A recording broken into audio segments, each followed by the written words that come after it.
കഴിഞ്ഞ 1.5 വർഷമായി സീ കേരളത്തിൽ സംപ്രേഷണം ചെയ്യുന്ന സൂപ്പർ ഹിറ്റ് പരമ്പരയാണ് ശ്യാമാംബരം. കഥയ്ക്കും കഥയിലെ ഓരോ താരങ്ങൾക്കും ഇന്ന് നിരവധി ആരാധകരുമുണ്ട്. റേറ്റിംഗിൽ മുൻപന്തിയിൽ തന്നെ നിന്നിരുന്ന ഒരു പരമ്പരയായിരുന്നു ശ്യാമാംബരം. കൃഷ്ണഭക്തയായ ശ്യാമയുടെ കഥ പറയുന്ന ഈ പരമ്പരയ്ക്ക് ആരാധകരും ഏറെയായിരുന്നു. പരമ്പര ക്ലൈമാക്സ് എപ്പിസോഡിലേക്ക് കടന്നിരിക്കുകയാണ്. ഇപ്പോൾ പരമ്പരയിൽ കാണിക്കുന്നത് കഥയുടെ ക്ലൈമാക്സ് എപ്പിസോഡുകളാണ്. 1.5 വർഷത്തെ സംപ്രേഷണം അവസാനിപ്പിച്ച് ശ്യാമാംബരം സീരിയല് അവസാനിക്കാൻ പോവുകയാണ്. എന്നാൽ കഥ പുതിയ രീതിയിൽ പുനരാരംഭിക്കുകയും ചെയ്യുന്നുണ്ട്. അതായത് ശ്യാമാംബരം സീരിയലിന്റെ 2ാം ഭാഗം ഉടൻ തന്നെ വരുന്നതായിരിക്കും. സ്നേഹപൂർവ്വം ശ്യാമ എന്നാണ് പുതിയ പരമ്പരയുടെ പേര്. നിറം കറുപ്പായതിന്റെ പേരിൽ ഒരുപാട് അവഗണനകൾ ഏറ്റുവാങ്ങിയ ഒരു പെൺകുട്ടിയുടെ കഥ പറയുന്ന പരമ്പരയായിരുന്നു ശ്യാമാംബരം. എന്നാൽ പരമ്പര തുടങ്ങിയ അന്നു മുതൽ പരമ്പരയ്ക്ക് നിരവധി വിമർശകരും ഉണ്ടായിരുന്നു. എങ്കിലും ഏറെക്കുറെ ആരാധകരും ഉണ്ടായിരുന്നു. ഗായികയും കൃഷ്ണഭക്തയുമായ ശ്യാമ ഒരുപാട് പ്രയാസങ്ങളിലൂടെയും ദുരിതങ്ങളിലൂടെയുമായിരുന്നു തൻ്റെ ജീവിതത്തിലൂടെ കടന്നുപോയത്.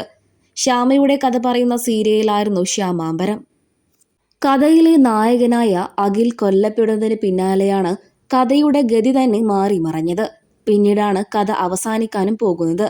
ശ്യാമയുടെ അഖിലുമായിട്ടുള്ള വിവാഹത്തിന് ശേഷം അമ്മായിയമ്മയായി എത്തിയത് രശ്മി സോമനായിരുന്നു. രശ്മി സോമൻ തന്നെയായിരുന്നു പ്രധാന വില്ലത്തിയും. പിന്നീട് അമ്മായിയമ്മ മരുമകൾ പോരായിരുന്നു കഥയുടെ പ്രധാന ഉള്ളടക്കം.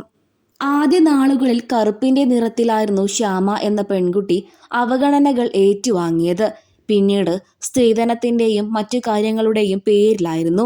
തൻ്റെ എല്ലാ സ്വത്തുക്കളും എഴുതി വെച്ചുകൊണ്ടാണ് അമ്മായിയമ്മ വീട്ടിൽ നിന്നും പടിയിറങ്ങിയത്. ഇങ്ങനെയും ഒരു കഥ ഈ പരമ്പരയിലുണ്ട്.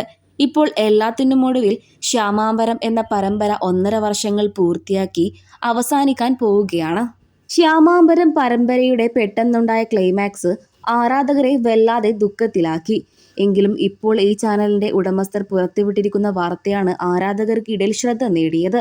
സ്നേഹപൂർവ്വം ശ്യാമ എന്ന പേരിലൂടെ ഈ പരമ്പര വീണ്ടും 2ാം ഭാഗമായി പുറത്തിറങ്ങുകയാണ്. കഥയിൽ നായികയായെത്തുന്നത് ഹരിത ജി നായർ തന്നെയാണ്. നായകൻ നിതിനും. ശ്യാമയുടെ മകളായിട്ടാണ് പുതിയ കഥാപാത്രത്തെ ഹരിത അവതരിപ്പിക്കുന്നത്. ശ്യാമാംബരം പരമ്പര അവസാനിച്ചത് നിങ്ങൾക്ക് ഇഷ്ടപ്പെട്ടോ? നിങ്ങളുടെ വിലയേറിയ അഭിപ്രായങ്ങൾ കമന്റ് ബോക്സിലൂടെ പറയാൻ മറക്കരുത്. സ്നേഹപൂർവ്വം ശ്യാമ എന്ന പരമ്പര കാണാൻ നിങ്ങൾ തയ്യാറാണോ? അഭിപ്രായങ്ങൾ കമന്റ് ബോക്സിലൂടെ രേഖപ്പെടുത്താൻ മറക്കരുത്.